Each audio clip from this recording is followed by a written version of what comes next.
All right, so I am recording these. I will post them on my YouTube channel. You should already hopefully be familiar with that. If you do need that information, just let me know at the end of the session and I'll forward you the information.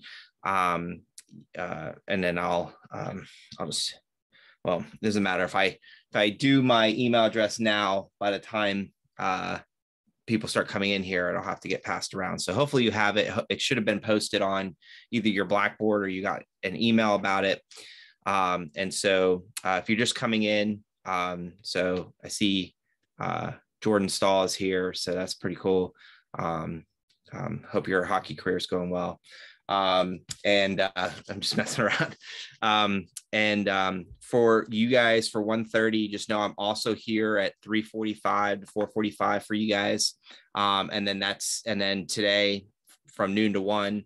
And then on Thursday, it's the same times. So if you need to come in and you want to ask a question during these other times, I don't have a problem with that. So you can share that information. And then if you know somebody who can't attend the classes or the reviews, just let me know or tell them to email me and then just let me know what questions they have. So I had someone asking me about the heparin protocol, which doesn't apply to you guys yet. That's for 3rd and 4th semester. So we'll get started here. And I'm again, if you have a question or if you're just here to hear other people's questions, but if you do have a question, just type it into the chat and let me know. So the first one we're going to do is question 24 from the practice test. Let's see if this will. I'm trying to play with the camera here to get it to. So that's okay. All right. So number 24, this is a question that's considered a 2-step weight-based type question. And what's happening here is we have an order that accounts for weight. And we know that it accounts for the patient's weight because of kilograms. We typically don't administer any kind of medication to the quantity of kilograms, but we have to account for the patient's weight in kilograms. And I hope that makes sense. It tells you that there's a loading dose. So the order is Dilantin, 15 milligrams per kilogram, loading dose, PO by mouth, then 300 milligrams per day. And then it says for the loading dose, how many milligrams will you administer to a patient who weighs 176 pounds? So this is a 2-step problem because step 1, we need to convert pounds to kilograms. And then step 2, we need to multiply that number by 15. Okay. So it's pretty straightforward, but if it's new, you may sit there and go, well, what do I do with this? So for question 24, make sure I'm on the paper here. Okay. The patient weighs 176 pounds. If I want to convert pounds to kilograms, I need to divide by 2.2.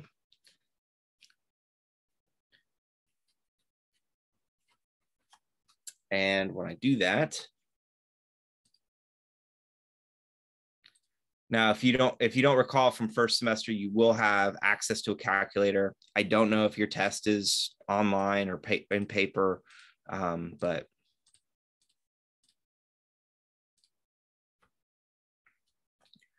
and you get 80 kilograms. Now, since we're asking about the loading dose is 15 milligrams per kilogram. So we just do 80 times 15. And my answer is 1,200 milligrams. If this question asked how many grams to administer, then you would convert milligrams to grams. So that would be 1.2 grams. The other thing is, what are some variables that can change in this type of question? Well, the only thing that can really change is patient's weight. Okay. So that can change. And the loading dose. Okay. So those are the 2 things that could change, meaning that let's say the patient, instead of 176 pounds, let's say this patient weighed 207 pounds. And the loading dose instead of 15 was 12 and a half.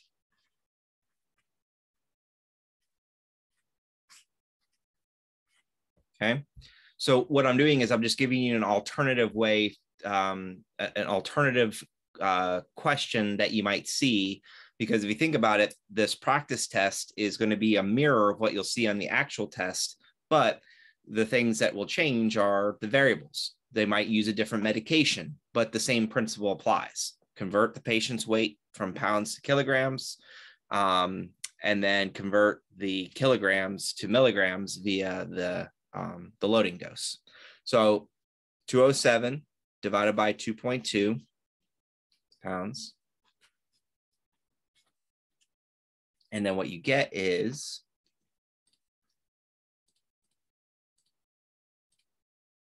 if I did this right, we should be able to get, you're going to get something that looks like 94.090909090909. So what I'm going to tell you to do is, there's two ways you can do this. Okay. I'm going to put 94.09 kilograms, but then I'm also going to show this to you if you round it up to the nearest 10th, what that would look like as far as your final answer. Okay. So I'm going to show you two variations. My recommendation is just to go ahead and round to the nearest 10th after you convert pounds to kilograms. Okay. If you're taking a test where there's multiple choice, then, you could choose the better answer. But I don't think even when you do this on Blackboard, there's no multiple choice options. It's you put in your response. But I'm going to show you both because I want you to see what this looks like, even if you, don't do this, don't do this part as far as solving your question. The other thing is, because I wrote a lot of the tests over the years, you usually don't have to worry too much about rounding, messing up your final answer, because I know not everyone has the same background in rounding. So, all right. All right, so the first one, that 94.09, repeating, I'm going to multiply that by 12.5.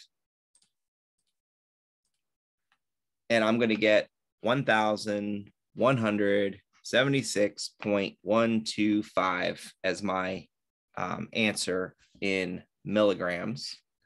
And then if I round it up, 94.1 times 12.5 equals 1176.25.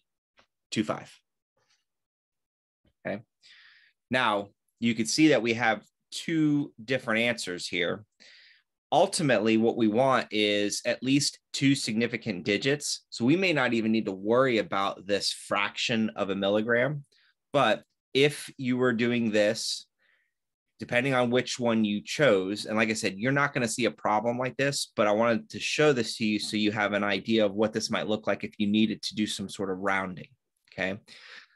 The rule is to round to the nearest 10th. So if you did it this way, 1166.1 would be your answer. And if you did it this way, 1176.3 would be your answer. Now, if you're getting hung up on the 0.3 and the 0.1, this would really only matter if we were talking about a pediatric patient.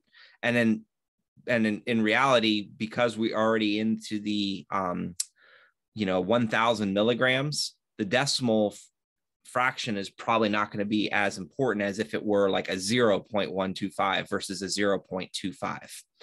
So my recommendation, though, would be to follow this route here, would be to round to the nearest 10th after you convert pounds to kilograms. And then your final answer rounded would look like this, 1176.3 milligrams. Okay. And again, I don't anticipate that you'll have to worry about this nuance, but I wanted to show it to you just so you could see what that would look like. So hopefully it helps to kind of calm your nerves as far as, what if I have to round something? Well, you just do the best you can as far as rounding is concerned. If there's a problem with it, the instructors are reviewing these things. And if there's a problem, you can always kick it back to me. And then I can also see how you performed or have a conversation with your instructor if it came down to that. But like I said, most of the answers on the actual test, you're not even going to be worrying about, like I said, the nuance of rounding. But I just wanted you to see what that would look like. And like I said, this is the path that I recommend is convert pounds to kilograms, then divide, and then round to the nearest tenth. Okay. All right. So that was question 24. And then, okay, so question 21. So question 21. And again, I apologize for the camera seems to just keep adjusting and I don't know how to get it to stop doing that. So I'll just play with something here.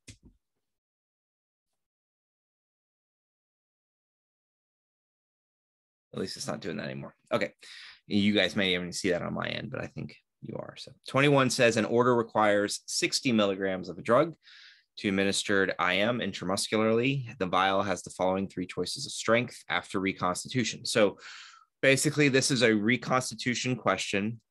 With reconstitution questions, you're going to see a label, and the label will say if you add so much water, you will get to this concentration. A lot of the labels,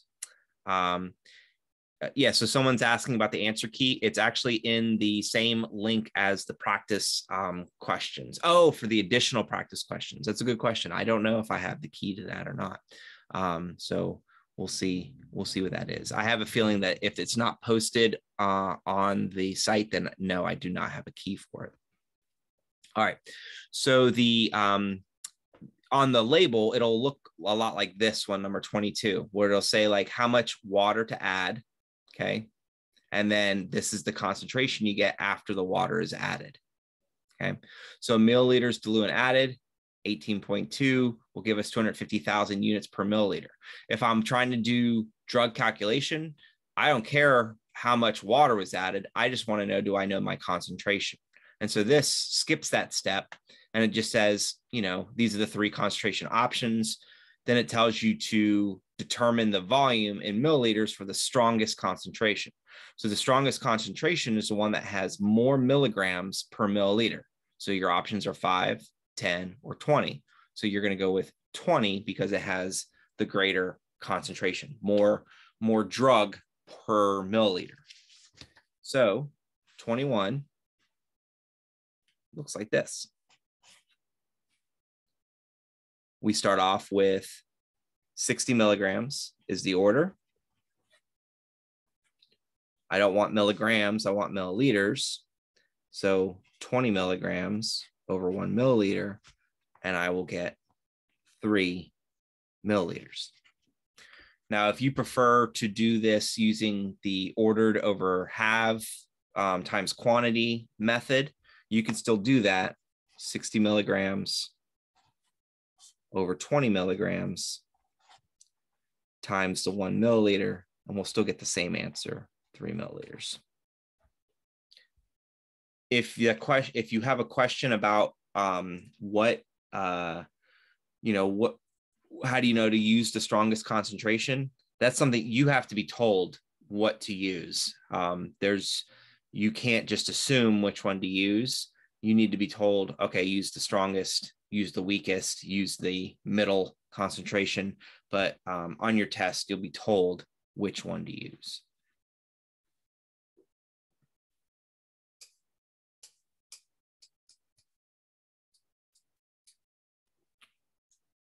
All right.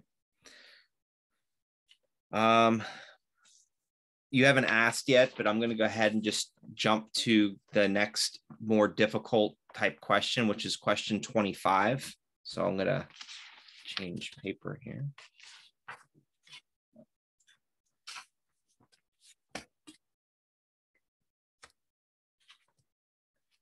So 25 says, the physician prescribes 500 micrograms of entecavir per day via NG nasogastric for a patient with a chronic hepatitis B virus infection. The oral solution contains 0.05 milligrams of entecavir per milliliter. How many milliliters of this antiviral would you administer? So the first thing that should call out to you is you have micrograms in the order, and you have milligrams on the label. Okay, so we need to reconcile that before we can solve this question.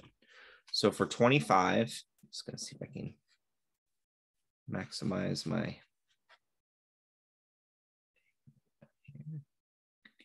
Okay, so for 25, my order is the 500 micrograms. And what I have available is the 0.05 milligrams per milliliter.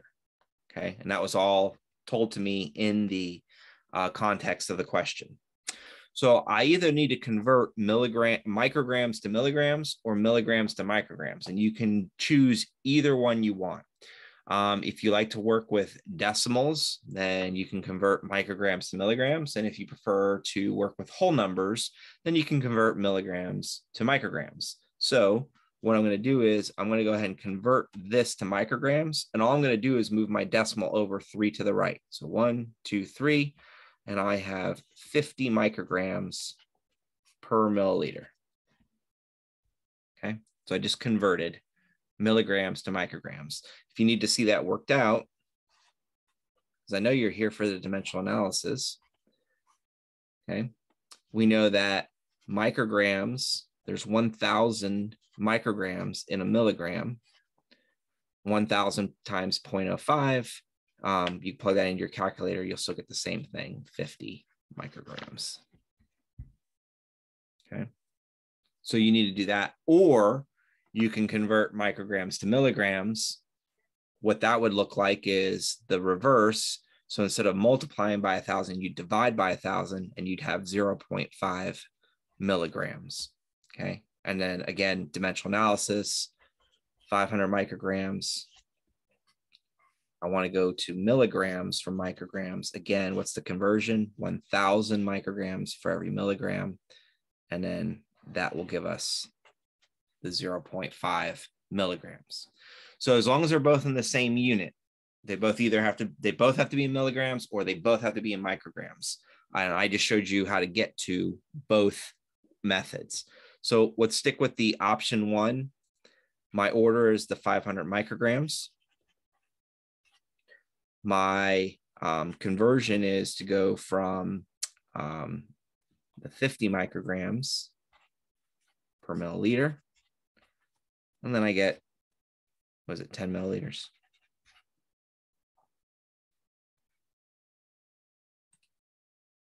Yeah, divided by 50 is 10. Okay. Alternatively, if you had did it the milligrams way, 0.5 milligrams, okay, times the 0.05 milligrams per milliliter will yield the same result, 10 milliliters. So no matter how you do it, you're going to get to the same answer. The important thing is that you're in the proper units, because what you need to be able to do is cancel these out. Okay. You can't cancel out. If this is milligrams and this is micrograms, they don't cancel out. They have to be the same unit to cancel out. And that's assuming you do the canceling out method associated with this stuff.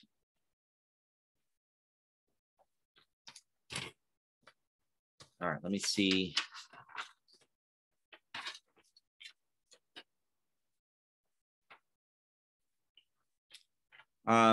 Another one, and I can't remember if you had these in your first semester or not, is the volume replacement questions. So the patient goes to the bathroom and you want to know how much water to replace. So I'm going to go ahead and work through this one. And just keep in mind a couple of things with the fluid replacement type questions. So this is question 6 on your practice test. With the fluid replacement questions, they're always going to give you like a quantity lost, and then relate that to the quantity to replace. Okay, so, or the amount. Okay, so amount, quantity, we're saying the same thing. Okay, so just take like a bird's eye view of what is this question asking me, and can I answer that question based off of the information that you already know. So this question says, and I'll bring this back over, for every 125 milliliters of urine output, so every time the patient urinates 125 milliliters or voids 125 milliliters, you're going to replace with 40 milliliters. Okay.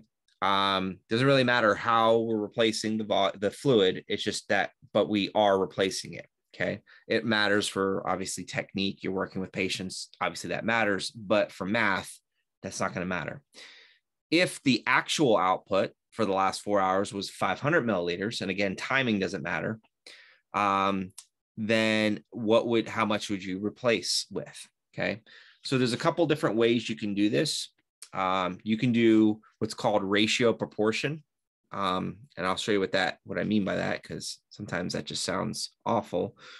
But if I know that I'm replacing with 40 milliliters for every 125 milliliters that's been voided, I can make an equivalent where I'm solving for the replacement volume when I know how much was voided.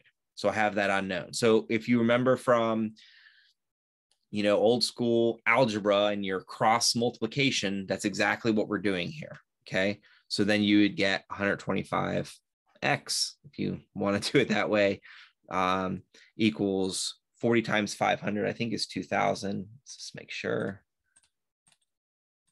Oh, 20,000, sorry. 3. And then you just divide by 125. And I'm going to show you an easier way to do this too, just so in case you're wondering, like, do I have to do this stuff? And that'll equal 160 milliliters. Another way you might want to do this question is, what is the relationship between 125 milliliters and 500 milliliters? Well, 125 milliliters 2 times would be 250 milliliters. 3 times would be 375 milliliters. 4 times would be 500 milliliters. So 125 times 4 equals 500. What does 4 times 40 equal? 160. Okay. So a lot of times the reason I show you it this way is just so you have something to kind of put some numbers down if you ever get stuck and you're not really sure. Sometimes it's just a matter of organizing it and putting it together. Alternatively, and this is what I've done, I think in your practice sheets, I said, take the actual output divided by what I call the theoretical output and multiply it by the replacement volume. And that will get you to the correct answer as well. So it's another formula to know, but it will always work because you'll always take what the patient actually voided out. So if urine output was 500, so whatever this number is, okay, divide by the, for every 125 and then multiply by the replacement 40. And that's just an alternative way to set up that problem.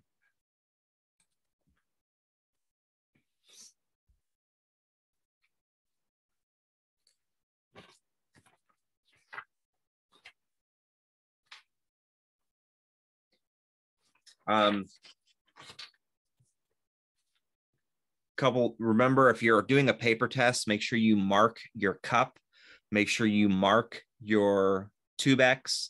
So make sure you're marking the things because they will mark it wrong, especially on the paper tests. If you did the math right, but you didn't mark the tubex. So make sure you're doing that. On your sliding scale, remember, you're just looking at what it says to do, right? So it says, if patient's blood glucose level before breakfast is 200, how much insulin should you administer? So you just look for the range 160 to 220. You would administer 2 units of insulin. Okay. When you are marking your syringe, remember, and I think on the actual test there is or on the computer test, this is a little bit more straightforward.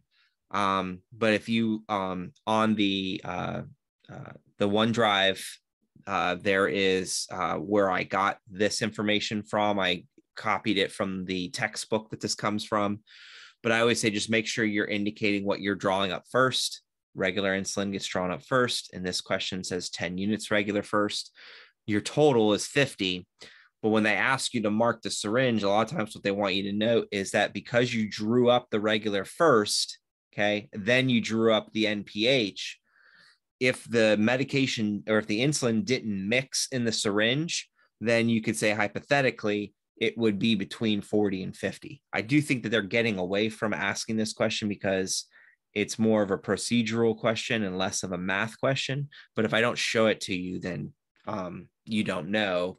And that's why I also included in the where the practice tests are, there is a copy of what this looks like in one of the textbooks that we utilize for getting questions for these things. So just something to know.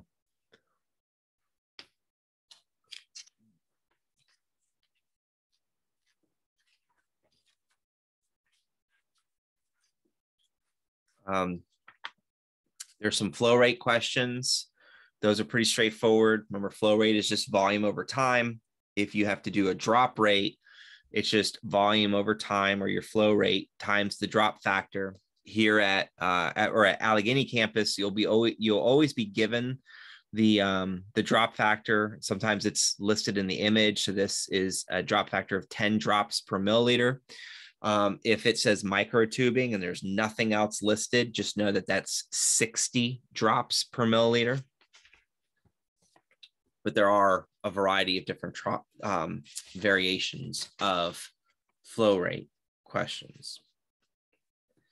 I'll work through two of these flow rate questions and then give you some time to kind of gather your thoughts. And if you have any other questions, we can ask them.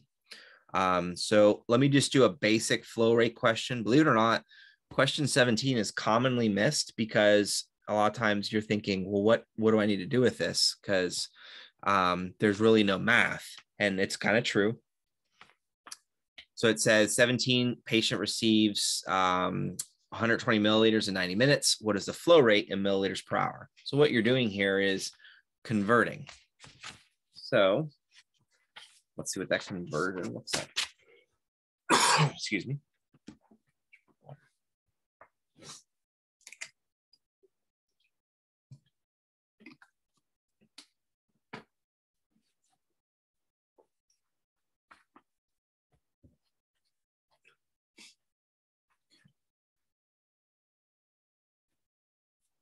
All right. So flow rate is always going to be just like your speed. You go miles per hour. This is volume per, or I'm sorry, geez. This is, yeah, sorry, I was right. Volume per time. Okay. And so typically we're going to measure flow rate in milliliters per hour.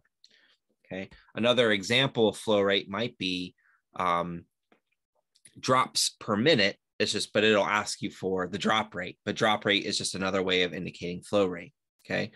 Now, sometimes your flow rate might be in volume over or milliliters in minutes, like this question is 120 milliliters, 90 minutes. Now, there's a couple ways you can do this. Mathematically, I'm going to show you, but you could also just ration through and say, all right, well, if it's 120 milliliters, 90 minutes is 1.5 hours. 120 divided by 1.5 will give you the answer that you're looking for. Or you can just do a conversion where you convert minutes to hours. Okay, 60 minutes, 1 hour. Either way you do this, you're going to get to the same answer. So 120 times 60 divided by 90 will give you 80 milliliters per hour. Another way I was just thinking about this is 120 milliliters in 90 minutes. Well, 90 minutes is, we can divide that up into 30 minutes, 30 minutes, and 30 minutes. So I know that 120 divided by 3 is 40 milliliters. So every 30 minutes, we're infusing, 40 milliliters. And so in an hour, it would be 80. And then in 2 hours, or in an hour and a half, it would be 120. If that was confusing, just ignore what I said. And just, you can do it this way. Or alternatively, you could have just said 120 milliliter, 1.5 hour, and then just 120 divided by 1.5. You'll still get the same answer. The trick to this, though, is just making sure you convert milliliters per hour or milliliters per minute to milliliters per hour. Now let's look at where we kind of do a variation of that. I'm going to let you do 16 on your own because that's pretty straightforward. Once you see 20, it'll help to kind of tie everything together. So 20 says the physician ordered 1440 cc's of the dextrose 5% normal saline to be infused over 12 hours. If the tubing is labeled as below 10 drops per milliliter, what will the flow rate be in drops per minute? So I'm going to take, this is number 20. I'm going to do, first of all, the equation for calculating drop rate is flow rate times drop factor, and that will equal the drop rate. Drop factor is always going to be given to you. It's going to be drops per milliliter, so it might be 5, 10, 15, 20, or any other number. Flow rate is typically milliliters per hour, but it could also be milliliters per minute. Okay. And then your drop rate is going to always be drops per minute. So you want to pay attention. So if it's in hours, you need to convert it to minutes. And if it's in minutes, leave it alone. Okay. That'll be the secret for number 16. It's already in minutes, so don't complicate it. So this question says we have 1440 cc's. You know that that's the same thing as milliliters in 12 hours. My drop factor is 10. And I'm looking for my drop rate. Now, there's a couple different ways to attack this question. You can convert right off the bat hours to minutes, or you can reduce this and then get milliliters per hour and then convert hour to minute. Either way works. So let me just show you the two alternatives. Okay. Let's say I'm going to take 12 hours. And I'm going to convert that hours to minutes right off the bat. So 12 hours times 60 is 720. So my option here is I just multiplied by 60 my hours. So I'm converting it to minutes. So I'd get 1440 milliliters and over 720 minutes. Okay. Or I can reduce 1440 over 12.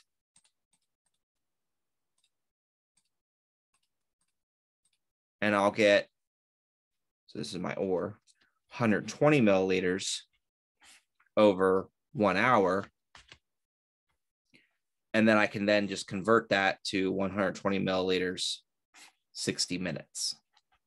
Okay. No matter how I dice it, I got to get my time into minutes. It's just depending on when you want to do it. You can do that whenever you like. But once I have milliliters and minutes, either way, these will work. If you reduce 1440 over 720, you're going to get, I think it's 20 or 2. Let me just do it. It's 2.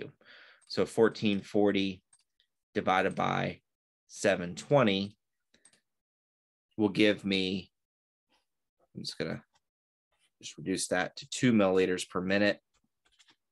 And if I reduce the 120 and 60, it's the same thing, 2 milliliters per minute. So no matter how you hash it, you're going to get to the same reduced form of that. And you just multiply by the drop factor. And that's where you get your answer, if you didn't get this already, of 20 drops per minute.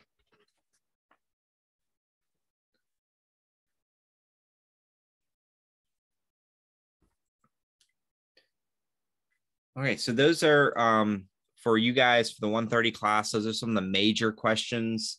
I know someone asked about the additional practice questions that are posted.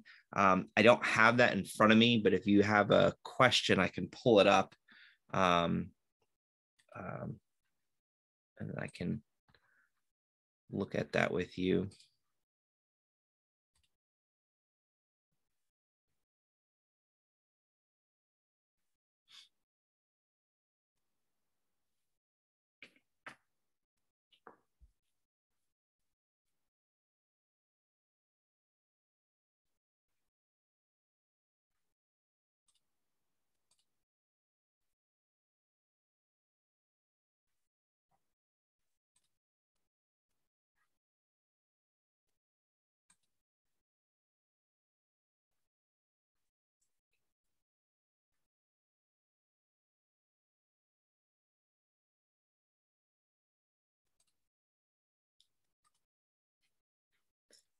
All right, are there any other questions as I'm pulling up the additional practice set, just in case if you haven't looked at that yet?